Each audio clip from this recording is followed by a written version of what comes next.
Bismillahirrahmanirrahim. Welcome back to lecture number 7 for marketing management, and this will be chapter number 5. And इस chapter में बात करेंगे कि what is the perception of value with reference to customer and how a brand can try to achieve customer satisfaction and retain customer loyalty. So let's see one by one. Let's talk about organizational orientation with reference to consumer, to be specific, with reference to feedback, understanding, interest, and mood of a consumer with reference to a product or service. The traditionally approach was care. Top management was supposed to give targets to the middle management, and the middle management supposed to execute those targets through frontline managers, and frontline people or staff was the key component who was supposed to interact with customers. This was traditional approach, and this was one tier approach. With reference to modern customer oriented organizational chart, it's somewhat different.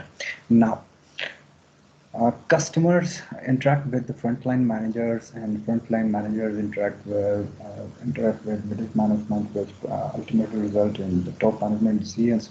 But customer at times, as you can see कि अब उसके पास multiple options हैं management के साथ interact करने के, not only with front manager. Customer can either approach top management or middle level management. So let's try to understand what are the components or determinants of a customer value. The very first one is image benefit, followed by personal benefit, a service benefit, product benefit, and these factors will include as a total customer benefit. So let's talk about image benefit. First, image benefit is something जैसे कि हम लोग अक्सर देखते हैं कि at times हम लोग स्टेटस कॉन्शियस हैं, ये कल्चर कॉन्शियस हैं, ये पर्सनालिटी कॉन्शियस हैं. तो एट टाइम्स हमारे जो एक्सेसरीज, ये प्रोडक्ट्स हैं, वो एक किस्म की रिफ्लेक्शन है हमारी पर्सनालिटी की. And at times, out of those products or services which we avail, we try to get the personal benefit by consumption of particular brand or hiring a service from a particular company. जब शायद उसका alternative ज़्यादा बेहतर या कम कीमत पे भी हमें अवेलेबल हो सकता है, लेकिन हम उसी के ऊपर स्टिक करते हैं. And then we have product benefits के, जो प्रोडक्ट हम लेके आए उसके साथ हमारा एक्सपीरियंस क्या है, यूज़बिलिटी क्या है, कॉस्ट के रेफरेंस से जो हम उसकी वैल्यूएशन कर रहे हैं, वो सारे फैक्टर्स उसके अंदर आ जाते हैं. ऑन द अदर साइड, ये सारे कस्टमर बेनिफिट्स के साथ कुछ कॉस्ट एसोसिएटेड हैं जो कंज्यूमर को पे करनी पड़ती हैं. सबसे पहले साइकोलॉजिकल फिजियोलॉजिकल कॉस्ट है. Then we have energy cost, time cost है, और मॉनेटरी कॉस्ट पैसे की है. अगर आप इन चार फैक्टर्स को इकट्ठा करेंगे तो that will be known as total customer cost. So let's talk about monetary cost. आप कंपैरिजन करते हो रिटेल प्राइस का for different products and services. And right now तो इतनी सहूलत है कि हमारे पास third party websites and reviewers available हैं जो हमें कॉस्ट या प्राइस के बारे में बड़े ज़बरदस्त फीडबैक दे देते हैं. एक उसमें से अच्छी वेबसाइट है प्राइस ओए, पाकिस्तानी वेबसाइट है, बड़ा ज़बरदस्त उसका बिजनेस मॉडल है. ये आपको ऑलमोस्ट हर कैटेगरी के अंदर जो प्रोवाइडेंट प्राइसेस हैं उनके बारे में बता रहा होता है. फिर उसके अलावा एक और अच्छी वेबसाइट है व्हाट प्राइस के नाम से है. आई हाईली रिकमेंडेड, प्लीज़ इन दो को देखिएगा, ये आपको फर्दर क्लियर करेगा. दूसरा ये है कि टाइम कॉस्ट. अब इसके अंदर आ जाती है कि प्रोडक्ट की क्लासिफिकेशंस के हिसाब से. देखें, इन्वॉल्वमेंट हमारी होती है पैसे के हिसाब से या टाइम के हिसाब से. जितनी ज़्यादा टेक्निकल एंड सोफिस्टिकेटेड प्रोडक्ट होगी, जिसके अंदर इन्वेस्टमेंट ज़्यादा, पैसा ज़्यादा, उतना ज़्यादा ही हम टाइम इन्वेस्ट करते हैं रिसर्च के लिए. क्योंकि at the end of day we don't want to face failure या बैकफायर. क्वालिटी प्रोडक्ट हम नहीं लेना चाह रहे, तो उसके अंदर हम ज़्यादा एफर्ट करते हैं. As per as energy cost is concern कि यही जो आपने रिसर्च करनी है, फिजिकली मार्केट्स को विजिट करना है, प्रोवाइडेड ऑप्शंस को जो आपने एक्सप्लोर करना है, ये सारे का सारा with reference to cost declare होगा. और फिर कुछ साइकोलॉजिकल या फिजियोलॉजिकल कॉस्ट हैं, वो भी हमने बेयर करनी होती हैं. तो एक तरफ आपके पास है टोटल कंज्यूमर बेनिफिट्स हैं, और with reference to those benefits आपकी कस्टमर की कॉस्ट क्या है. ये दो कंपोनेंट्स हैं जो आपके कस्टमर के रेफरेंस से परसीव्ड वैल्यू के कॉन्सेप्ट को इनकरेज करते हैं। So let's talk about loyalty क्या है जी? A deeply held commitment to rebuy or patronize a preferred product or service in future. Despite situational influences and marketing efforts have the potential to cause switching behavior. अच्छा, इसके अंदर die hard fans का concept आ जाता है कि हो सकता है अभी जो आपका फेवरेट ब्रांड है उससे बेहतर ब्रांड एक मार्केट में आ जाए तो कीमत में भी कम हो, लेकिन still you are stuck to a brand किसी भी फैक्टर की वजह से, उसकी पर्सोना, उसकी पर्सनालिटी, ब्रांड एम्बेसडर, या these are the few reasons जिसकी वजह से आप उसके साथ स्टक हो जाते हो। And yet if you want to you don't want to switch to an other option, तो ये सारे का सारा लॉयल्टी में कंसिडर होगा। वैल्यू प्रपोजिशन इज समथिंग जो प्रोड्यूसर अपनी प्रोडक्ट या सर्विस के बारे में प्रोपोगेट करता है पोटेंशियल एंड एग्जिस्टिंग कस्टमर्स को।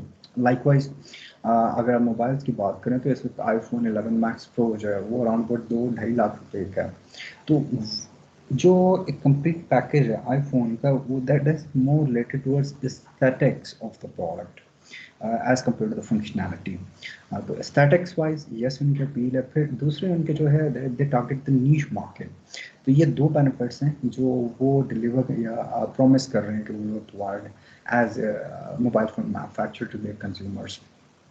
या वॉल्वो की व्हीकल्स आपने देखी होंगी, उसके अंदर आप देख सकते हो वो Volvo is one of the finest automobile manufacture brand right now in Europe and all over the world. a whole cluster of benefits the company promises to deliver। अब यहाँ पे अगर आप जाके वेबसाइट पे देखिएगा ऑटोमोबाइल के नाम से आप सर्च करेंगे तो आपको एक व्हीकल मिलेगी which is a hybrid between car and plane. So know what they are promising कि नियर फ्यूचर में they are going to provide you a vehicle जो आपके नॉर्मल गाड़ी की तरह भी चल सकती है and when provide the situation you can also run it as a plane. या भाई आपने अगर साइबर ट्रक टेस्ला का जो है उसको सुना हो, उसका ओपनिंग सुनी हो या देखी हो, तो उसके अंदर भी आप देखते हो कि व्हाट दे आर ऑफरिंग 40,000 से लेके अराउंड अबाउट $90,000 पे दे आर प्रॉमिसिंग कि अगर आप ऑर्डर बुक करते हो तो after 3 to 4 years they are going to provide you benefit जो वो अभी आपके साथ कमिट कर रहे हैं। For further details you can actually go and search for cyber truck by Elon Musk या टेस्ला मोटर्स, तो वहाँ पे आपको उसकी डिटेल्स मिल जाएंगी। Now let's see कि we want to measure the satisfaction rate of consumers। तो क्या पैरामीटर्स हम अडॉप्ट कर सकते हैं? एक आपके periodical, time bound, geography bound service हो सकते हैं, पीरियोडिक सर्विसेज हैं, bimonthly, biyearly, quarterly आप सर्विस कंडक्ट कर सकते हैं, या आप मॉनिटर करें कस्टमर का लॉस रेट कि ओवर द पीरियड ऑफ 6 और 1 मंथ आपने कितना लॉस किया है उसको मॉनिटर करें। मिस्ट्री शॉपर्स के तौर पे आप चले जाएं। अब ये मिस्ट्री शॉपर्स जो हैं बेसिकली ये हायर भी किए जा सकते हैं या आपके कंपनी के रिप्रेजेंटेटिव्स भी हो सकते हैं who want to evaluate your product or your brand on management's behalf। let's discuss the example of McDonald's or KFC।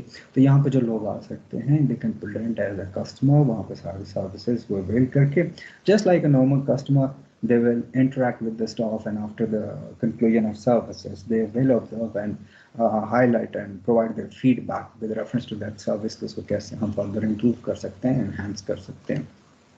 या आप कंपटीशन की जो परफॉर्मेंस है with in your industry sector and area उसको आप मॉनिटर कर सकते हो। तो ये 5 एलिमेंट्स हैं जो हमें गाइडलाइंस दे सकती हैं with reference to if we want to understand and measure customer satisfaction with reference to the products and services which our brand is providing against competition within industry। Now let's talk about quality। Quality is something subjective in nature। जब मैं subjective की बात करता हूँ तो ये individual to individual based on different parameters मुख्तलिफ होगी। देखिए एक बंदा जिसके पास फाइनेंस का इशू नहीं है तो वो एक्सक्लूसिव या नीश प्रोडक्ट्स की तरफ जाएगा, बट एक बंदा अगर प्राइस कॉन्शियस है तो वो शायद एक्सक्लूसिव या नीश की तरफ नहीं जाएगा, जो वो बेस्ट पॉसिबल अवेलेबल ऑप्शन होगा उसकी तरफ जाएगा। But anyway coming back to the quality, it is the totality of features and characteristics of a product or service that bear on its ability to satisfy stated or implied needs.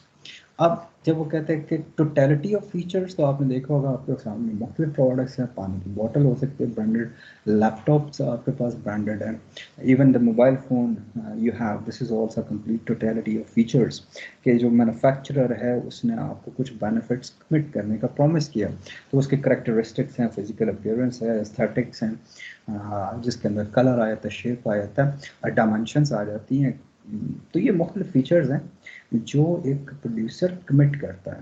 तो मैं as a consumer totality को consider करता हूँ, not only on the basis of experience but usability, reliability, ये मुख्तलिफ criterias हैं। और मकसद क्या होता है कि eight the end of day ये चीज़ें जो मैं इस्तेमाल कर रहा हूँ मेरी किसी ज़रूरत को सेटिस्फाई करेंगे।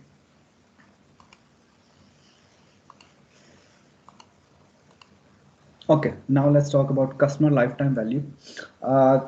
अगेन इसके अंदर तीन कंपोनेंट्स है। एक कस्टमर की प्रॉफिटेबिलिटी है, कि एक कस्टमर है उसकी फ्रिक्वेंसी जो है वो, जब मैं फ्रिक्वेंसी की बात करता हूँ कि वो महीने में, हफ्ते में कितनी बार आपकी चीज़ खरीद रहा है, ठीक है, तो वो जो प्रॉफिटेबिलिटी में ट्रांसलेट होती है, तो ज़्यादा से ज़्यादा अगर वो रीशॉपिंग या पैट्रनाइजिंग कर रहा है आपके ब्रांड की, इट मीन्स कि वो एक्टिव है और आपके लिए प्रॉफिटेबिलिटी बढ़ा रहा है।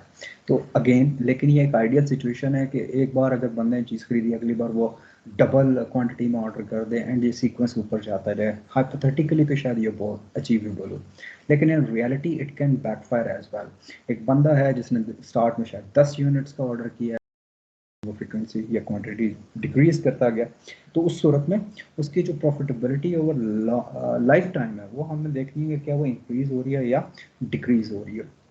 फिर आ जाइए life time value of a customer क्या है जी। लाइफ टाइम वैल्यू है कि एक बंदा है वो 10 साल से आपके ब्रांड के साथ एसोसिएटेड है, वेरी गुड, बहुत अच्छी बात है, लेकिन उन 10 सालों में उस बंदे ने ये आपकी चीज़ें कितनी कंज्यूम की हैं, कितनी बार वो आपके पास सर्विसेज अवेल करने के लिए आया, उसकी फ्रीक्वेंसी क्या है, साल में एक बार, मे बी 2 महीने में 6 बार आ जाए। Again it will depend on the nature of product service you are provided. And lastly customer equity. तो जब आप इन तीन को कंबाइन कर लोगे तो ये आपको हेल्प आउट करेंगे, आप कस्टमर की लाइफ टाइम वैल्यू को इंक्रीज कर सकते हो। कौन सी तीन चीज़ें? Customer equity, customer profitability and life time value. Now, let's say we want to estimate lifetime value of a customer. So annual customer revenue is around about 500, जैसे मैंने भी आपसे पहले कहा था कि एक कस्टमर साल में आपके पास कितनी चीज़ें खरीद रहा है। So average number of loyalty years is 20 years. अगर वो कस्टमर आपको 20 साल से है, company profit margin is 10, so customer life time value will be $1000।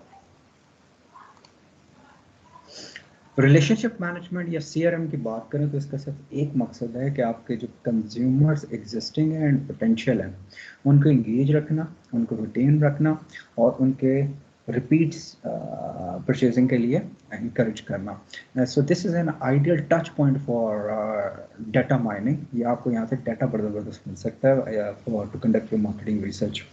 CRM is the process of carefully managing detailed information about individual customers. उसके अंदर मेरा profile हो सकता है, मेरी कॉन्टैक्ट इन्फॉर्मेशन है, मेरे फाइनेंशियल एस्पेक्ट्स हो सकते हैं, and all customer touch points to maximise customer loyalty. तो ये जितनी इन्फॉर्मेशन ज़्यादा है, जितनी सेंसिटिव इन्फॉर्मेशन है, उतना ही ये इम्पॉर्टेंट है ऑन बिहाफ ऑफ प्रोड्यूसर कि वो इस इंफॉर्मेशन को डेलिकेटली ना सिर्फ सिक्योर करे बट periodically इंटरेक्ट भी करता रहे और अपडेट करता रहे कंज्यूमर को about new offerings, new products. लेकिन उसकी फ्रिक्वेंसी जो कम्युनिकेशन की है that is suppose to be determined. अगर आप इन्फ्लेक्स में चले जाओगे, बहुत ज़्यादा बम्बार्डमेंट कर दोगे कस्टमर्स को इंटरेक्ट करके, लिटरेचर प्रोवाइड करके, तो कस्टमर शायद अनॉयड हो जाए। लेकिन अगर बिल्कुल ही फ्रिक्वेंसी कम हो जाती है तो वो भी नुकसानदेह है। तो आइडियल है कि आप एक moderate frequency of communication with your customers ज़रूर अडॉप्ट करें।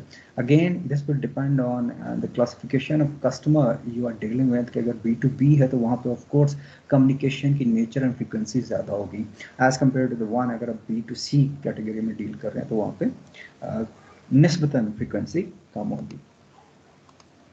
नाउ लेट्स टॉक अबाउट कि आपका पहला मकसद क्या है, कि आपने नए customers Identify the prospects. These are the people who might use your products under different circumstances, provided आप उनको pursue करते हो. Secondly, then we have to differentiate customer needs and value to the company. अब इसके अंदर ये है कि बहुत सारे लोग आएंगे आपके जिनको आपको फिल्टर आउट करना पड़ेगा कि उनकी ज़रूरत जो है वो आपकी प्रोडक्ट, आपकी कंपनी के प्रोडक्ट सेटिस्फाई नहीं कर रही होगी. तो ये वो लोग हैं जो हमारी कंपनी के टारगेट कंज्यूमर्स नहीं होंगे, हम उनको साथ साथ फिल्टर आउट करते जाएंगे. या ये भी एक सिनेरियो हो सकता है कि जो लोग आपने आइडेंटिफाई किए हैं वो आपकी प्रोडक्ट को इस्तेमाल करके अपनी नीड तो सेटिस्फाई कर लें, लेकिन जिस थ्रेशहोल्ड पे आप अपनी चीज़ें बेचना चाह रहे हैं शायद वो उसको अफोर्ड ना कर सकें, तो उस सूरत में भी हम उनको डीमार्केट करते जाएंगे.